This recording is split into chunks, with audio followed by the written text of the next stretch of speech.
always think of myself as a half academician. Primarily because when I came to Pune, I actually started working as part of the R&D center. And computer science at that stage was just about starting to blossom. And there were quite a few colleges which had started computer science as a curriculum. And I remember every 6 months we used to actually host a few of the computer science faculty members at our research center. And Professor Nori and some of us would actually get them updated on various technology and various fundamentals on new emerging areas. And subsequently, I also was a faculty in the master's program at College of Engineering, Pune. Over the last 15 years or so that I have spent time with IEEE volunteering, I've made a lot of friends in the academia. So, a lot of the folks over here possibly have interacted with me. But what I'm here to do is give you a perspective about the industry. And when I looked at the topic and I said the future of work, and I said, what future? The future is now. Okay, so whatever we have been inventing, whatever we are discovering, a lot of those things, and you probably saw from the presentations made earlier and as Lakshmi spoke, most of the things are pretty much here. Right? So you talk about drones, they are being used. You talk about AI, it is being used. I'm sure many of you who are here are tweeting or you are entering things on Facebook, and people are knowing where you are based on the data points that you are collecting and your devices are collecting. So it's not necessarily about the future which is in the future, but the future, what we have envisaged and all of us have worked very hard to build is very much here. So I will give you a quick glimpse of the evolution just to set the context and why it is very important.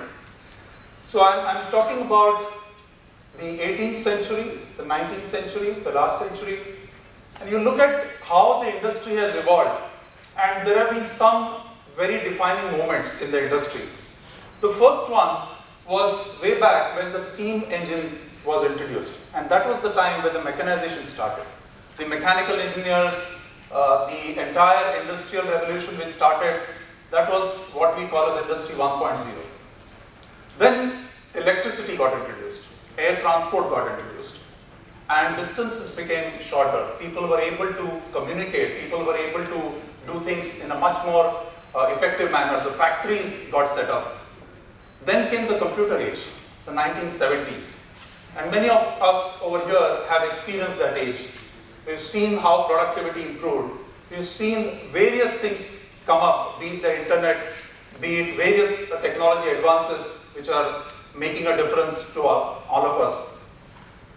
Very interestingly, the other day when the clock turned on the new year, there were many of the youngsters who became eligible for voting. They turned 18. They have not seen a world without the internet. They have not seen a world without a mobile phone. And that's the type of change which we have seen. And that's what is the age of today. And what is more important, and it's very important for each one of us to realize that the pace of change, the rate at which things have changed over the last few years has been unprecedented. It is something which we have not seen. Everything happening at the same time, be it the type of technologies, be it the type of industries which are using those technologies, it has been simply outstanding. And the theme and the point over here is that the point of abundance. Everything is available in a significant large quantity. Look at data. When I actually started off working in TCS, and Lakshmi doesn't probably remember, but we worked together in a very small intersect. But in those days, even a megabyte of data was quite considerable, right? Today, I was actually looking at my mobile device, and we are talking about gigabytes of data on a mobile device, right? We're talking about talent. I remember a few years back when I was in a meeting with one of our customers, and they said a very interesting comment was made. He said, looks like the India story is over. And I said, are you kidding? A 1.2 billion population country and the type of talent we have and the type of abundance we have, it is simply unbelievable that you make that comment. And I think that's a very important thing. We should believe that there is significant amount of talent, which is raw talent. And I think that's important for us to appreciate that there is talent, but there is raw talent. There are various other things which are there. And if you look at the type of things which are coming up as opportunities, cyber security today is one of the biggest risks which are there in the industry. The amount of effort which is being spent in security, in looking at what are the type of risks which you have in running your systems. You hear a lot of news about somebody has stolen Aadhaar card, somebody has stolen passwords. The type of investments which are being done by companies on looking at risk and looking at how to address the risk is quite significant. The ecosystem leverage, there is so much amount of different types of technologies, different types of solutions which are coming up. How can you leverage that ecosystem which is there? So it's not about the abundance being there, it is about how you are able to use that abundance and harness that abundance to make a difference to your business. Everybody wants customization, right? You want customization to that individual. Earlier, you would say that, hey look, this is the state of Maharashtra, let's come up with a program for the state of Maharashtra. You cannot do that today. You probably want to customize it to the last student, and that's a very important thing for the academicians. Every individual is special. Every student will come with a background, will come with certain expectations, and the academicians have also started to think from a perspective of, can you mass customize to that particular individual's needs? Can education be made tailored to that particular individual? And the last thing is about creating value. And not just about creating incremental value, but exponential value. And you probably would have seen many of the new age companies, we call them as cloud first companies, which are started off on the cloud. They have really scaled up quite significantly and they're creating significant amount of value. The most valued company in the world today is Apple. With the type of advances they have made, it's quite significant. What we looked at is, when we looked at all of this which is happening in the industry, we said businesses will look at being intelligent, that is, they will have a significant amount of dependence on data, AI, machine learning. They will be agile because a lot of changes will happen. As I was mentioning, the pace of change is so fast that you just cannot be sitting on thinking that I have done well in this particular year. I have to change and I have to be agile to the needs of the industry. Automated. Businesses, we have gone through the age of automation, but there is a significant amount of automation which is coming in, primarily in the context of various data elements which are available for decision making on a real-time basis. And last but not the least is about where the data resides and how do you use computing on the cloud. And it's very important for us to appreciate that businesses will look at being intelligent, agile, automated and on the cloud. And when we are looking at making the talent ready to support these type of businesses, you have to ensure that they are able to imbibe all of these qualities which are required. What we did as an organization, and I want to share this with all of you, that we anticipated this change coming. About 2 years back, we actually started looking at, should we restructure, should we look at what are the different type of things we need to do. So since we did the restructuring in the beginning of the last decade, around 15 years back, this was the largest restructuring that we did as an organization. So we restructured our entire service lines and we created what we call as born agile service lines, which are very agile. They will come into play as almost like a startup. And you'll see various different names. There are terms which are here, IoT, enterprise application services, enterprise intelligent automation, my own units of analytics and insight, blockchain, cyber security, we're looking at conversational systems. Every instance of an opportunity, we are creating these new service lines, and we have created a mechanism of integrating these service lines to actually create solutions to meet the demands of a particular customer. So it's an important element that as an industry, being in the industry for so many years, I believe that what has changed is the ability to actually look at various of these technologies and create solutions, and hence the ability of people to work across different technologies and bring them together is very significant. So important is that we create students who will graduate out and will be having the ability to actually learn new things at a much faster pace. So the learnability, their fundamentals. So while all of this thing is definitely important, I think the focus on fundamentals is paramount.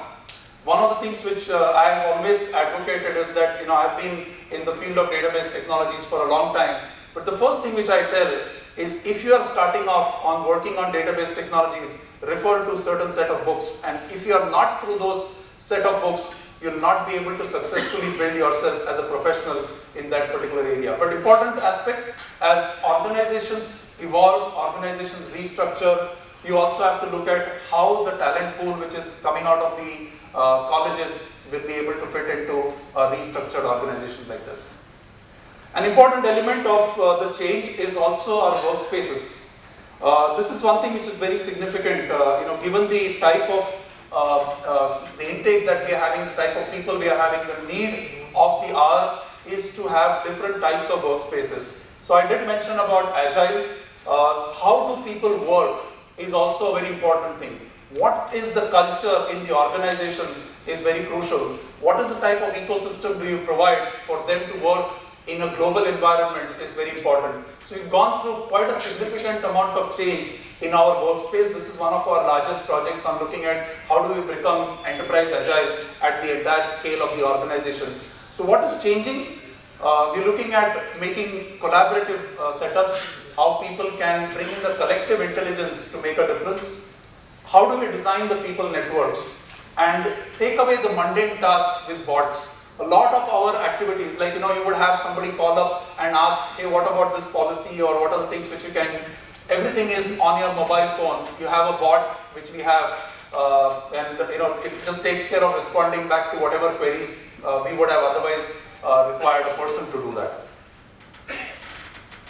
So what do we do with the people? And it's very important that expectations from organizations are changing. So we are now expecting that same individual who was working with us, not just to be on the technology side, but to understand operations and to interface with business. So very important element is that it's not about technology, but what difference does the technology make to address the needs of the business is also very crucial. Important element, I've grown up in the industry, this is my 28th year in TCS. When I started off my career, we used to largely interact with the CIO and the CTOs of the customer organizations. Okay? Today we interact with the CEOs, the business heads, with the chief risk officers. So the CXO community is quite diverse, and we are creating, in some cases, solutions directly with them.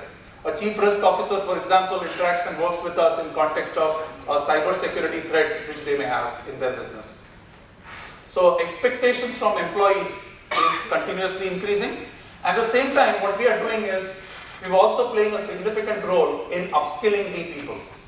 And as an organization, we realize this importance of the digital learning.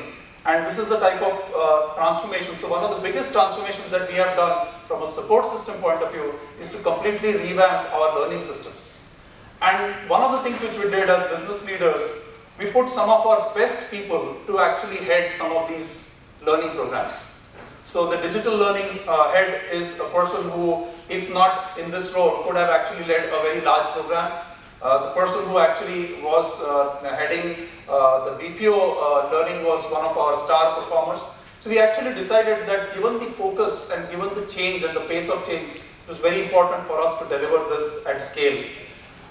You'll see a whole lot of technologies over here, and it's important to understand that an individual definitely needed an ability to actually learn things much faster and at his fingertips. So we've actually changed the delivery mechanism in which the programs are actually delivered. So it is completely on a mobile-based delivery mechanism. There are various things which we do in form of hackathons and learning mechanisms to encourage the learning process itself. So taking things, this is all about the TCS world. I thought I should also give a perspective of what we are doing outside of TCS, and as Lakshmi mentioned, we've played a very crucial role in helping the skilling of India. So some of these initiatives which we have listed over here are just a few indicative ones, and specifically within Pune, one of the biggest things which we have done is play a very crucial role in the academia of the computer science, electronics, electrical engineering and IT.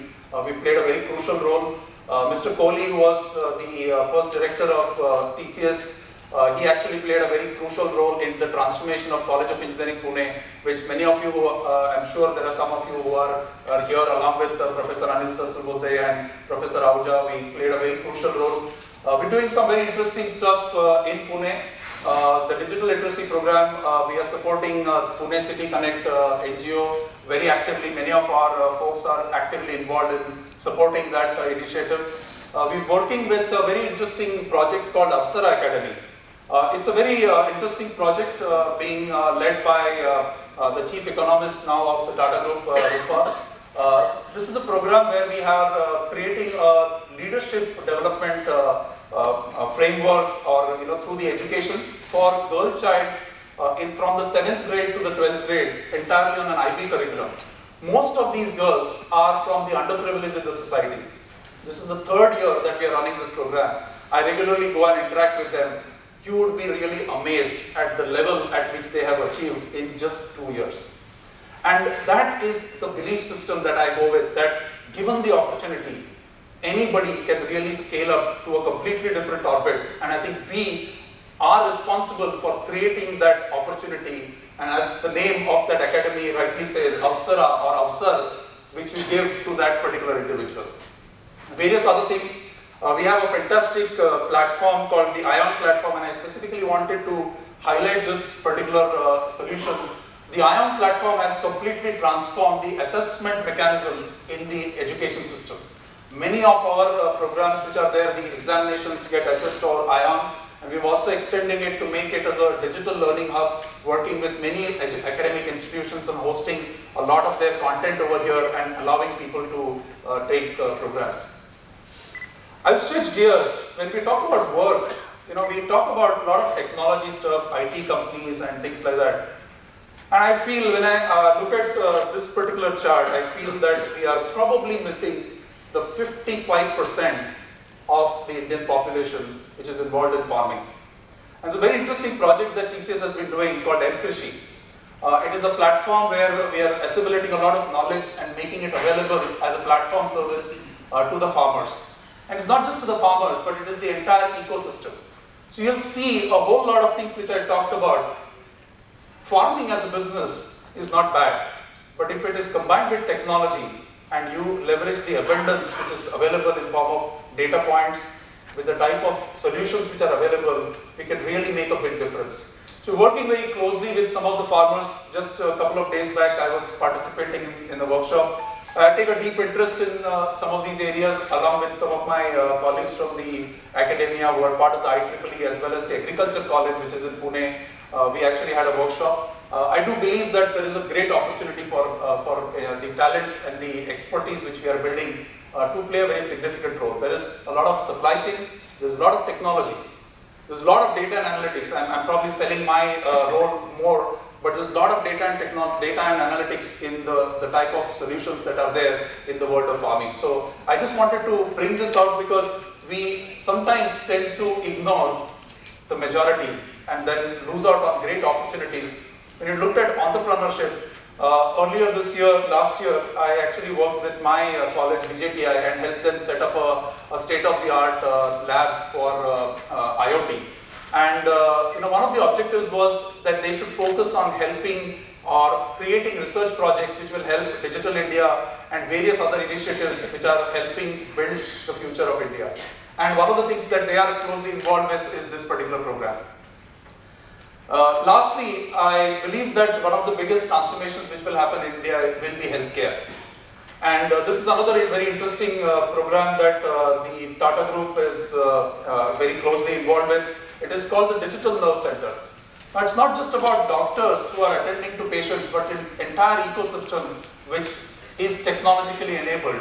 Just to give you a very interesting data point, there are about 16 million people of the 1.2 billion people who come under the scanner for a potential threat of cancer. 10 million of those are detected for cancer, but only 4 million get the treatment. And the reason why the 6 million do not get the treatment is because they are not necessarily knowing where to go to get the treatment, how to raise the funds to get the treatment. And we've actually created a very good technology solution which is actually helping just bridge that 6 million gap. And it is very effectively powered by the National Cancer Grid. We run two large hospitals, one the Tata Memorial Hospital in Mumbai and the Tata Medical Center in Calcutta. A lot of data coming from there which is actually helping us take a lot of interesting decisions. So all in all, I believe that when you look at the future of work, do not necessarily limit to only thinking from a technology which will serve the businesses, but also look at how technology can impact the social and the geopolitical setup in the larger interest of the community. So thank you, and I look forward to interacting with you.